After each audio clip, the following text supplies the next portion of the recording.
Ito lang ang masasabi ko. Ang hinahamon ko ay yung persa ng dating kumikilos hanggang sa kasalukuyan, henerasyon. Hindi sa pakikipaglaban upang magwagi ako, kundi sa pakikipaglaban kung saan ako kumalas sa luma at bulok na sistema pampolitikal at dahan-dahan na hindi namamalayan kung kailan ko naipukol ang bato na bumasag sa mga politiko, bagamat hindi ito ang laban na dapat kong ipanalo. Ang laban na yun, yung kapakanan ng mga mahirap. Sapagkat yung mga kayamanan na yan ay pag-aari ng mga mahirap pero inaangkin ng mga Marcos. Yung mga kwan na yan, mga alipores niya, mga iudiputan nila. Sa simula pa lang ay marami na nagtangkan sirain ako. Na sa unang tingin nila sa akin ay nagwawagi na sila sapagkat nag-iisa lamang ako nakikipaglaban sa kapakanan ng mga mahihirap. Pinagtatawanan, linalait na parang yagit sa lipunan na sinasabing hindi ako dapat paniwalaan. Ang ibineto nila sa akin ay nagkaroon ng lamat sa aking pagkatao at ang pundasyon ng katotohanan na aking pinaglalaban. Ganyan ang nangyari kapag nakanti mo ang mga sangay ng gobyerno sa pamamagitan ng galit, inggit, pagmamalaki. Ika nga kulang daw ako sa pansin. Para bagang isinet up ko ang sarili ko sa kapahamakan. Kaya naging maingat ako. Baka maging kalabang ko ay yung mismong kapalaran ko. Sapagkat ang kapalaran kailanman ay hindi mo matatalo. Napakahirap talaga itong laban na ito eh. Oo, mantakin mo, sinakripisyo mo na lahat. Oh, pamilya mo, profesyon mo. Ang tunay na pagkapanalo ay hindi nangangahulugan na talo mo na yung kalaban mo, kundi yung pagkabihasa mo sa iyong sarili. Tungkol sa tatlong sangay ng gobyerno,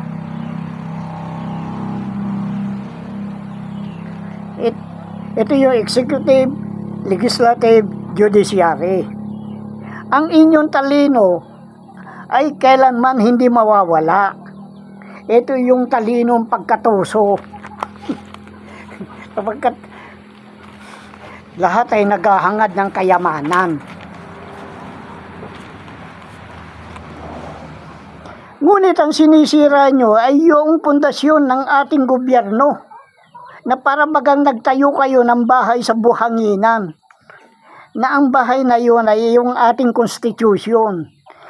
Kaya lumalabas, ang mga ito ay mga kalawang na sumisira sa bakal. Ang pagsannais kong talakayin ay yung 6 na kataong Black American na nag-i-scan ng mata sa Plaridel, Bulacan. Namimigay ng pera na 2,500 pesos. Kaya maraming pumipila dahil nga dito sa pera. Kaya yung ginagawa ng kwan, lumalabas ngayon na talagang kung anong gawain ng matandang diktador ay siya naman gawain nitong BBM na ito. Mantakin mo mga mestra, lagi nang delay ang sahod. Umangal, may mga umaangal sa akin na nangungutang na lang daw sila. Ganyan ang nangyari nung panahon ng diktador. O, kaya nga, yung tanong nung magnanakaw na diktador Marcos, magnanakaw na inyo naman ginudyos, ay nung tanungin niya si Mao Zedong kung paano niya nakontrol ang halos bilyon tao, at ang sinabi lang niya ay yung gutumin mo at gawin mo mangmang. Kaya yan, pati magsasaka, kinukuha na nila ngayon, ginigipit nila pilit nilang para bumaba ang presyo ng bigas. Pilit nilang linulugi. Kaya nga, pag nagkagutom, ay sino pa ba magtatanim kung laging lugi? Kaya yan ang mga trabaho ng mga Marcos noong pa man. Yung mga putang inang mga Marcos na yan. Pagkatapos galit sila na murahin ko, yung mga idolo nila. Tila dito nagsimula lahat eh. Yung pagkakaroon ng meeting, ang 200 na namumuno sa kanya-kanyang bansa na tila ang ikot ng mundo ay tinutulak pabalik, sapagkat ito yung pandaigdigang pagsuway sa bansang Amerika. Kung masunod sana ang kagustuhan ni Trump, ay isang palatandaan na kung saan ang isang tagumpay sa kalakalan at ekonomiya ng US. Kaya nga lang, sinusuri itong maigi ng 200 bansa. Ibinubukod, maling kalkulasyon at pagkakaroon ng paglaban pang-ekonomiya na maaring magtulak sa bingit ng kapahamakan. Pero kasi yung sulat ko, ito nga yung sinasabi kong sulat ko sa Hague.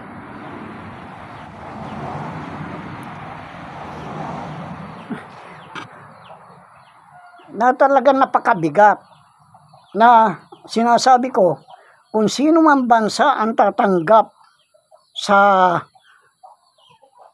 interest release ni Duterte ay hindi magkakaroon ng bahagi. Ang magkakaroon ng bahagi sa Divine Wealth for Humanity. Yan ang pinagmamalaki ni Trump na gisara. Kaya nung tanungin si Trump tungkol doon sa gisara, wala siyang masabi, napahiya siya. Kaya bigla na lang siyang umalis doon sa meeting na yun.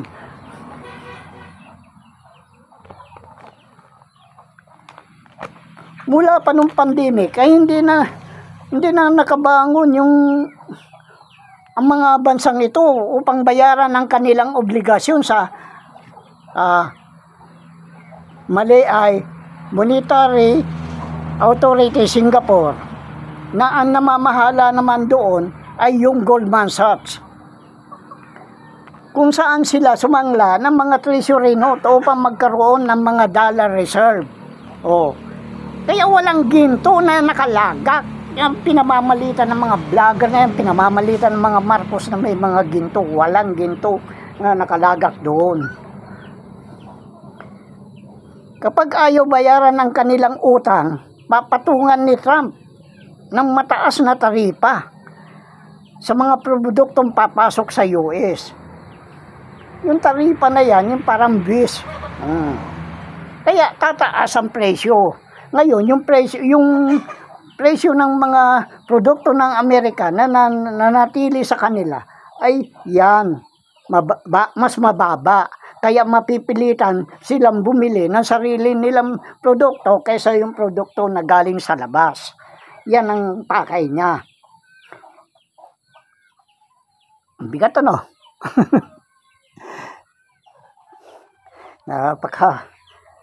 Ang pagkaguyo ni Trump, ang mga bansa sa pagbabayad ng default dahil sa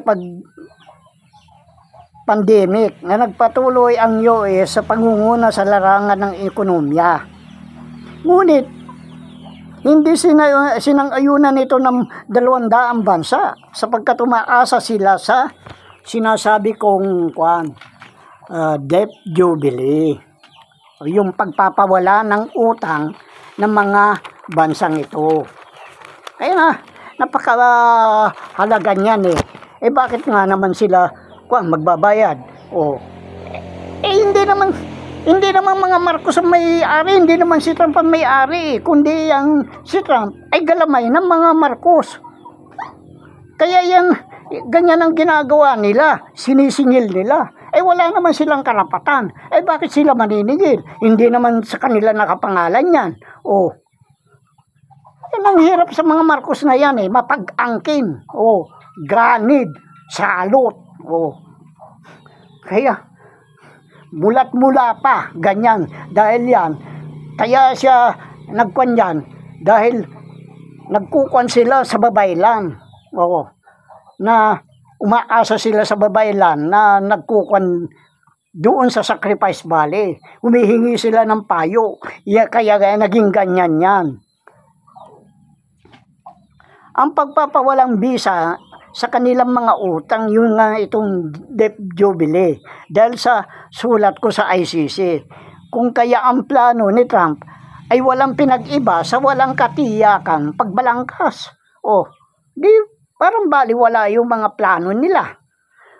Kasi tinatakot niya. Kaya noon ko pa sinasabi na si Trump may pagkadiktador yan. O, diktator talaga yan. Ginagaya niya si Marcos, ginagaya niya si Duterte. Pagkatapos sasabihin niya, sugo din siya ng Diyos. O di paano yan? Mga iglesia, sinabi din ni Trump na sugo din siya ng Diyos. Kaya hindi si Felix Manalo ang sugo ng Diyos sa mga huling araw. Wala, pare-parehas naman yung walang tanda Pinagluloko lang ninyo yung mga sarili nyo, hindi na kayo nahiya, mga kupal kayo. Kahit na sinasabi may pinag-usapan na sila ni Xi Jinping, ay nanatiling tahimik ang Chinese elders kasi alam nila kung saan nanggaling yung kayamanan. Natatakot silang malantad na malaman ng buong mundo na ang kayamanan ng China ay nagmula sa Pilipinas, pagkatapos binubuli tayo. Saan ka nakakita ng ganun? Anong klaseng tao yung mga yan? Na yun na nga yung pagkatuklas ko ng pag-iimprenta ng dollar dito ng BSP. Kaya nga nagkaroon ng SAP dahil binablackmail nila si Aquino. Gusto nilang kunin yung mga ginto ni Aquino na naging bahagi doon sa Napinggan Floodway. Bakit pakikialam mo pa yun? Samantala kinuha na ng Amerika yung 500 tonelada na ginto na nakuha sa Napinggan Floodway. 550 yon, yung 50 iniwan niya. Ang tanging alam ko lang na hindi nakialam dyan si Rene Sagisag, na siya sanang kukunin kong abogado na magkukuan dito, pag-aayos dito sa Divine Wealth for Humanity. Pero ang sinabi niya, matanda na siya. Pero nagsabi naman sa akin, matagal lang patay yan. Bakit sumagot ka ako? yan ang mga katanungan ko sa kanila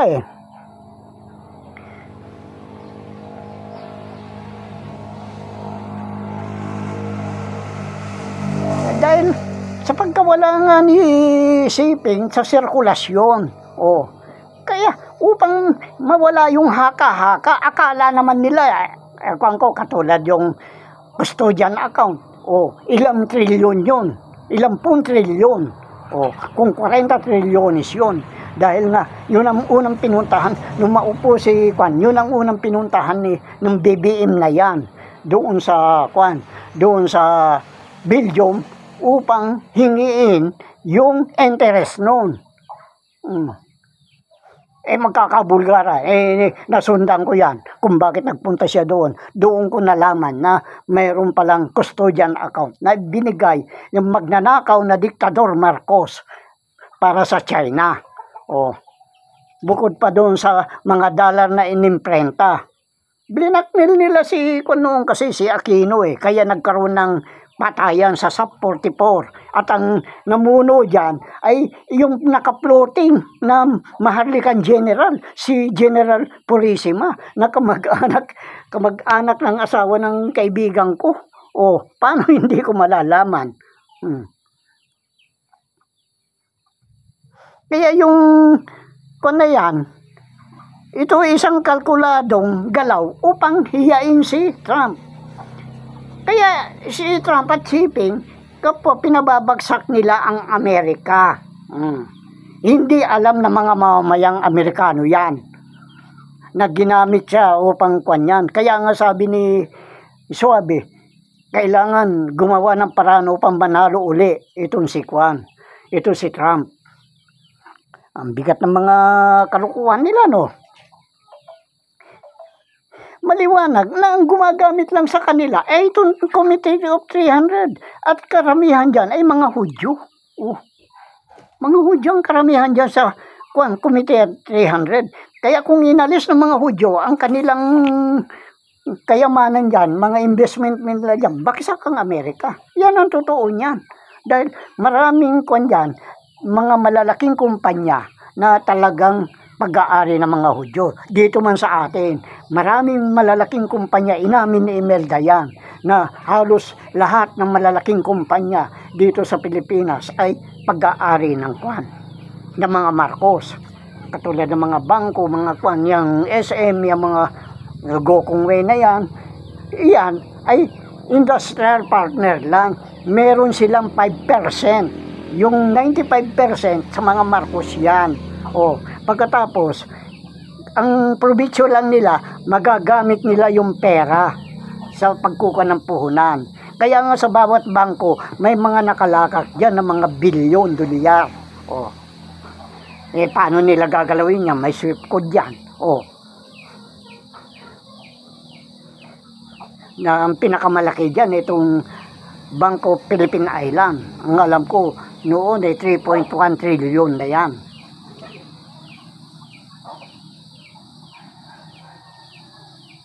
Ngayon, lalong lumitaw yung katotohanan na talagang ang inaalagaan na nila itong China. Kawawa itong mga Amerikano na ito, walang kaalam-alam na ginagago sila ni Trump at yung Committee of 300, yung mga Marcos na yan Kaya nga kinukuha nila para lumutang na ang China. Kasi yung animal na mga diktador na yan ay may lahing inchik. Iho di puta siya. Nagputa yung nanay niya, si Doña Josepa. Nakikabit sa inchik, kaya tsuwa-tsuwa.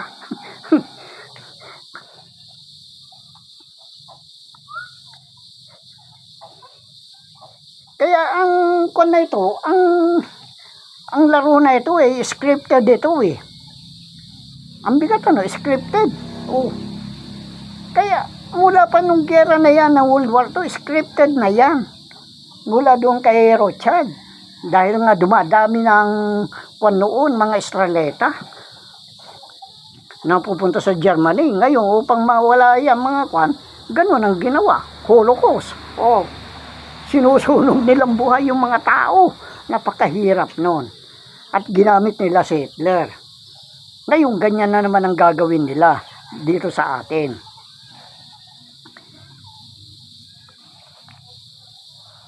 Kaya yung mga sumasaw-saw na ito, sa gusot na ito, ay kapwa nila lilin lang si Trump at saka si Xi Jinping. Dahil si Xi Jinping, nawala nga sa sirkulasyon. Paano yan ngayon? Si Trump, sinira na nila. Kaya yung tawag dito ay economic blackmail. Binablackmail nila ang mga Pagkatapos angkinin ni Trump itong mga na ito, itong mga treasury. Anong karapatan ng putang ng Trump na yan? Yan ay parang puppet na ginaganon lang ni Marcos yan. Yung tunay na anak ni Marcos na nandoon siya sa tinatago ni Trump yan sa US. Hindi ko alam kung nasa na yan. Bumalik uli sa Italy. Dahil sa pagkaya ni Trump ay nag-shutdown ng US na parang China bago nagkagera noong World War II. Ika nga, closed door policy. Ngayon, kung ikaw mamamayan dyan, immigrant ka, mamamayan ka ng US, lumabas ka, hindi ka na makakabalik. Saan ka ngayon? Kaya dyan sila ngayon natatakot. Wala mangyayari, talagang tuluyan nga yan. Kailangan gumawa sila ng paraan. Ang nakakatawa lang dito Ngayon, dahil alam na nila, kasi yung parang ginawa nilang pamato itong presidente ng ng Zambia na pagka niya diyan umihingi sa akin ng request. Pero tinututulan naman ng Meta. Meta? Di yung Pagkatapos itong gagong Marcoleta yung primero sabi niya, libre ang kuryente ngayon. Pag inabot ng 2,000 ang babayaran sa kuryente, wala na kayong babayaran. Pag-aari na nila Meralco siguro, pero paano yung mga kwan? Papayag ba yung mga kwan na yan? Yung mga mga kooperatiba ng kuryente, binibili din nila yung kuryente. Gago, ang pagtuunan mo ng pansin, tarantadong Marcoleta ay yung kwan, kung paano nagkaroon ng China ng 40% sa national grid natin, samantalang nakatayo na yan. Pare-parehas naman kayong mga China Kung wari kalaban ng US, tarantado kayo. Akala nyo hindi ko alam yung mga gawain ninyong ganyan. Mga sukal kayo talaga sa kalooban ng ng Panginoon. Ayun, yung tungkol sa pag-i-scan, talagang napakabigat yan. Yan sinasabi ko.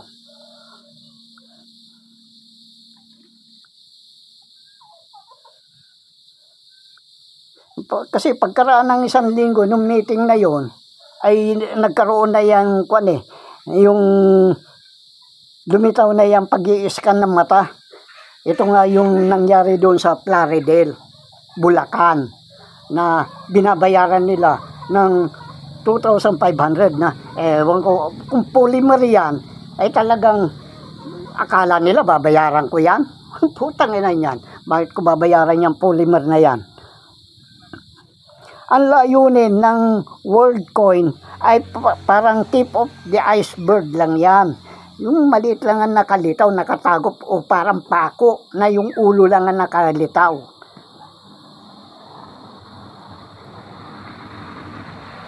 Na ang kanilang layunin upang ingatan ang pagkatao ng saan katawan. Kuno. Ang labo Ang labo talaga. At ang may project nito ay si Sam Altman, CEO ng AI Research Laboratory. Malalaman natin yan. Ang pagkakamali nila ay iniugnay nila ang kanilang project sa cryptocurrency. Ito nga yung Bitcoin. Ipipilit nila. Ngunit ang pagbabayad, ang ibinabayad ay polymer. At kung polymer ay kakutsaba ang Bangko Sentral ng Pilipinas at saka HSBC na iniugnay sa mga Marcos. Paano yan ngayon? Ganito kasi yan. Hindi dapat yan. Kaya nga may hidden agenda yan Tip of the iceberg nga ang sabi Andali. Medyo na tutuyo na yung lalamunan ko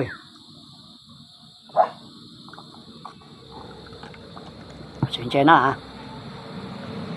Kasi yan, pag iniskan yung mata mo, pati mukha mo. Yan. Ngayon, marami na sila nakakuan na robot. Kung nakakuan na yung robot na yan, kukunin yung mukha mo pagkatapos yung kuan ng mata mo, yung na-scan nilang mata. Ngayon, ipaparis nila kung ano itsura ng mata na yan. Ngayon, pag na kumpleto na yung kamukha mo, clone na yun robot, clone na yun. Ngayon, pag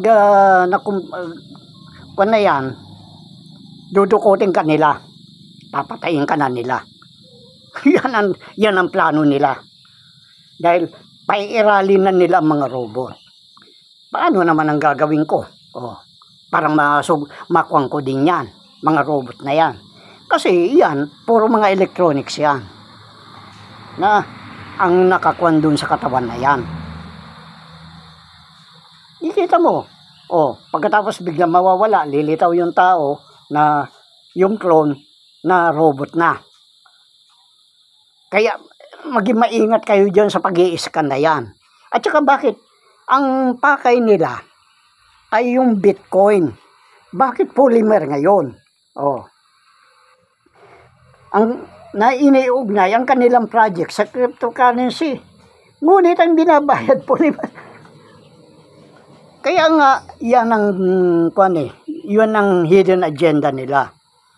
Kasi, kung na yan, mauutosan na nila. Pero, mayroon akong panlaban dyan. Kasi, numinipis na ngayon yung ozone layer. Ngayon, painit na painit. Kung sa gabi nga, halos hindi ako makatulog hanggang alas 12. Minsan, alauna na ako natutulog. O di kaya, halos wala nang tulog dahil minsan nag-iisip din ako. Nasa labas na nga ako natutulog, pero mainit pa rin. Kaya yan, magkakaroon ng hindi masamang epekto yan robot na yan. Paano kung nagkaroon na ng kanyan at binigyan ng armas sa pagpapatayin na lahat ng tao? Yan, isa yan sa mga kwan. Kaya kailangan, ang panlaban ko lang dyan, hindi bubuksan ng deuterium. Paano yan ngayon? Kaya yan ang magiging epekto niyan. Magkakaroon na, mag-iinit yung mga kwan na yan, mababago yung sistema ng mga robot na yan. Talagang napakabigat niyan. Maring hindi ninyo ko paniwalaan, pero yan ang pakay nila. Sasabihin lang nila upang ma-identify ang human. Paano mo wala pa naman lumalabas na robot na basta-basta nangakamukha ng tao Kaya yan, marami na silang naimbak na dyan. Kasi yan ang sinasabi ko, kaya nga ako pilit nilang pinapatay di gawin ninyo kung kaya nyo. Yan ang katwiran ko. Hindi ba INC? Yan ang sinasabi ko Talagang napakabigat yan na sinisira nila ang kwan. Kaya nga sinasabi ko, yan China at saka yan kwan. Yan ay yung sinasabi kong Sodoma at Gomora, Gog at Magog.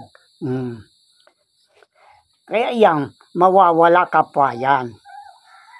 Dahil sa napakasama, sinisira nila ang kwan ng Panginoon ng kataas-taasan. Ang nilalang ng kataas-taasan. Hindi si Jehovah naglalang dyan. Mga tanga-tanga yung mga religion na yan. Kaya nga, napakabigat. Ngayon, kung baka sila din ang magpatay. Kung wala ng tao, sila din ang papatayin. Kasi masisira yung sistema ng ng robot Dahil pag nag-init yan, magkakaroon ng fluctuation yung kanilang pagkuan nila, yung receiver ng data. Kung nagkaroon nga, anong mangyayari? Kaya kayo nga nagpa-scan dyan, dudukutin na kayo, gagawin kayong robot. Kasi doon sila nagkamali Ang kinuha nila, cryptocurrency. Bakit magbibigay sila ng polymer na pera? Yan ang kwan. Kasi hindi nila makuan hindi nila ako kayang kontrolin Hindi nila ako kayang kontrolin. Talaga hindi rin ako papayag na paggamit sa kanila. Dahil mga demonyo yan. Mga Marcos, salot yan. Kaya nga, pangatlong Imelda na yan. Sinrili, pangalawang Inrili na yan. Bakit? Bakit nila pilit na binubuhay? Kasi yung kukunin nila, pag lumabas ang pera sa 1MDB, yun ang habol nila. Yung party nila. Kaya yung mga kwan na yan, yung Inrili at saka kwan na yan, kaya ako na kukwan dyan sa mga yan. Dahil pinaghihirap nila. Sila naman ang gumagawa ng paraan upang makaligtas sila. Kaya nga yung tungkol kay Sarah, yung kwan ni Sarah, yan ang sinasabi ko na nga. Na sila ang parang anay na sumisira sa kahoy. Yan, laro lang nila yan. Kasi nagtatakipan lang yan ng mga ninakaw nila eh. Puro mga magnanakaw yan. Yan nasa kwan. Kung mga kwan yun, kakanta naman ito. O, katulad ko, sinasabi, payat na daw si Duterte. Budot balat na, anong pakialam ko? Mabuti nga mamatay na siya doon. Kaya nagbili na daw siya na kung siya mamatay, kremit na doon at wag nang yung bangkay niya, wag nang iuwi dito. Bakit? Sino ba siya? Putang ina niya. Binenta niya ang Pilipinas sa China. Kaya napakahirap niyan. Sige na.